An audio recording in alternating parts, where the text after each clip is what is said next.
ever had one of those times where you sit there and you say, I just feel lonely or discouraged or misunderstood, and somebody, maybe it's your partner, your farm buddy, your family member, they look at you and they say, what are you talking about?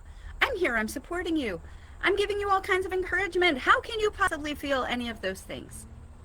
Well, we've all been there.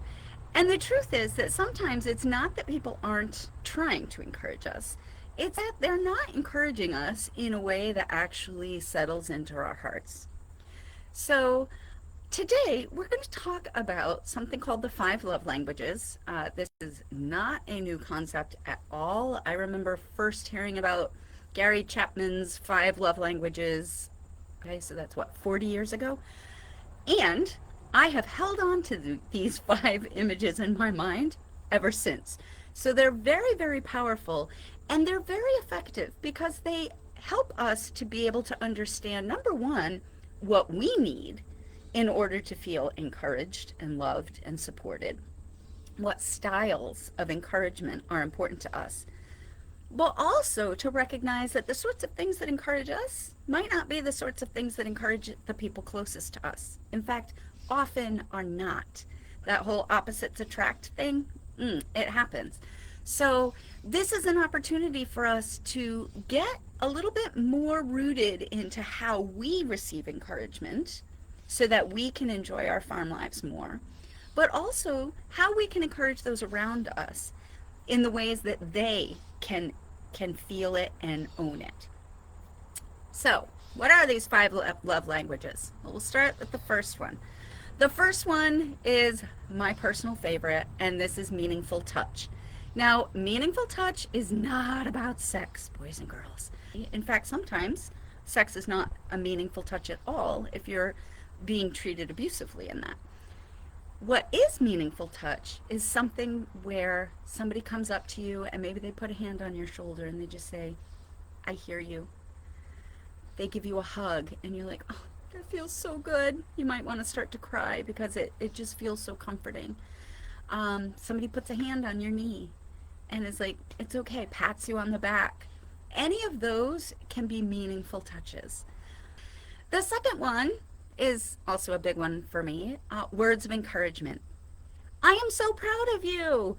You did really well. Hey, don't give up. You can do this. I believe in you. Those are words of encouragement.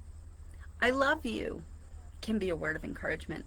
So if you're in a relationship and you're like, oh, my spouse just doesn't care about me, maybe you're a person who needs to hear, I love you. You need to hear, I really appreciate it that you cooked a good meal for us. Thank you for cleaning the bathroom. Seriously, I'm not kidding. Quality time is not just being in the same room together, okay? So sitting in a room together and you're on your device, the other person's on their device, that ain't quality time. Quality time is when you're actually engaged in paying attention to one another. Now, this does not have to be a deep, meaningful, soul-bearing conversation, although it can be. That can be very, very powerful. But sometimes it's just let's play a game together where you're actually connecting with that person and you're not distracted by other things. It could be going on a walk together, and just having a talk about what their day was like. It's being together where having coffee with somebody, just enjoying being together, okay? That's quality time. Then we have two that I am just not at all good at. Gifts of service. Yep. So remember that cleaning the bathroom we mentioned before, or if somebody comes in, I'll give a perfect example. When I was pregnant with my firstborn, I had to go on periods of limited activity. And so my ex had to do the chores for me in my barn. So he had to clean stalls and feed my horses. And that was an act of service to me, which meant an awful lot to me. So those kinds of things, doing a chore for somebody else, especially a chore that they don't like to do. Yes, that is an act of service. So you want to acknowledge acts of service, and you also want to be aware of giving them to others and receiving them from people with the spirit that, you know, maybe you have somebody in your life who regularly checks in and changes the oil in your car. That's an act of service. Appreciate that as a sign of love coming in, because chances are it is. And then you will find that every time they change your oil, you go from, my gosh, why are you changing the oil now? I have things to do, to, it's really sweet that you're changing my oil for me. Okay? That changes your attitude and it changes your relationship with the person. So then both of you are feeling more encouraged. Win, win, win. The last one is gifts. Now, my sister is a great gift giver. She is amazing at knowing the exact gift to give, when to give it, to whom to give it, all of those things. She loves giving gifts, and it means a lot to her to receive gifts. Me, not so much. Like, yeah, it's nice to give me a gift. Thank you. I appreciate it. I am appreciative. But as far as like gifts communicating love to me, nah, it doesn't happen. So, like a diamond ring, honestly, it's not going to do a thing for me. Okay? If you are a person, however, for whom those gifts have that deeper meaning, that does not mean that that person is shallow or that that person is materialistic. It just means that the act of receiving a gift communicates something very important to them. And those gifts do not have to be big. They can be something homemade. Think about it when you were a kid and you would make some like homemade, oh, I'm thinking of the wreaths that we used to make in school, the paper wreaths, and for Christmas, and you'd have the little bows on them, and it was all made out of like paper and glue, and they were really not very pretty. And you would bring them home, and your mom would be like, "Oh my goodness, sweetie, this is the most amazing thing I've ever received." Okay, it was like you were Picasso, and she was just over the moon excited for you, and you felt like you had just given her $1 million, right? She felt like she'd received $1 million too. And I know this because those silly things? I have a whole box full of them from my two kids when they were little, literally the like paper plate and construction paper wreaths. I saved them. Why did I save them? Because my children made them and they gave them to me, and especially if they have something like "I love you, Mom" on them, whew, because then it's a gift and it's touching the words of encouragement. Seriously, like, you want to double dip, that's the best way to do it.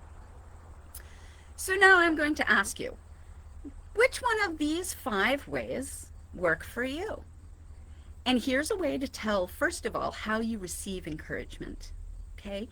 If you see somebody and they're struggling and you care about them and you want to make them feel better, what is your first instinct? Do you want to give them a hug? Write them a letter? Go over and clean their house for them? Buy them a coffee? Do you want to go and sit with them and drink that coffee together? Those are the ways that you give encouragement. They are not always the same as the ways you prefer to receive encouragement. So then think about the flip side of that. You're having a really bad day. Everything's falling apart. The person you care about most walks in the door. What do you want from them? Do you want a hug? Do you want to, "I am so proud of you for not giving up"? Do you want them to bring you a chocolate yumminess? Do you want them to just sit on the couch with you for a little while? Do you want them to cook dinner? The way that you want them to treat you is the way that you receive your encouragement. Now look at those types of encouragement. How much are you receiving in the area of encouragement that you prefer?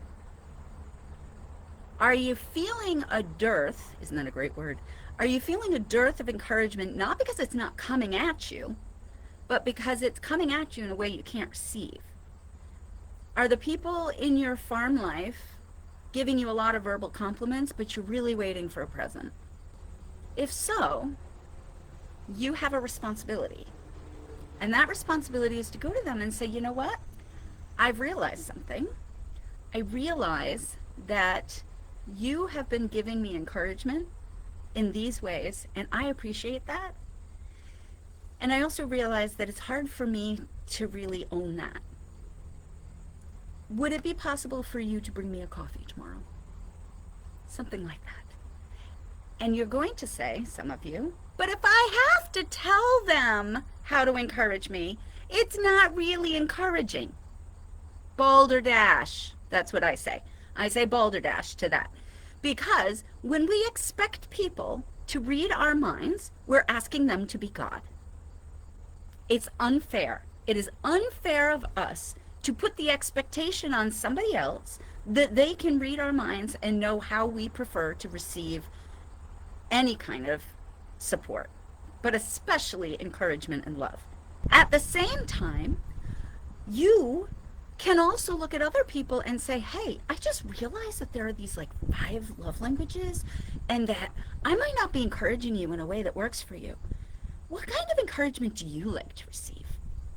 And then practice that. I got to tell you, I have to keep reminding myself of this. I've got 2 kids who receive love through gift giving. Yep. My worst one, gift giving. It takes a lot of effort for me to give good gifts to my kids. I like to spend time with them. I encourage them. I give them hugs and kisses. I do all of the, I cook meals for them. I do everything else. Everything else. But the gift giving, not great for me. So I'm going to challenge you. Find one thing that you can do to encourage somebody else and a way that you can have somebody else help encourage you. Drop it down in the comments and let me know how that's working for you. Did you have any ahas in this? And remember, you got 5 different ways to do it. All right, we'll recap those five ways to give and receive encouragement. Words of encouragement, meaningful touches, gifts, quality time, acts of service. Go out, encourage others, and be encouraged yourself. It's your time to grow.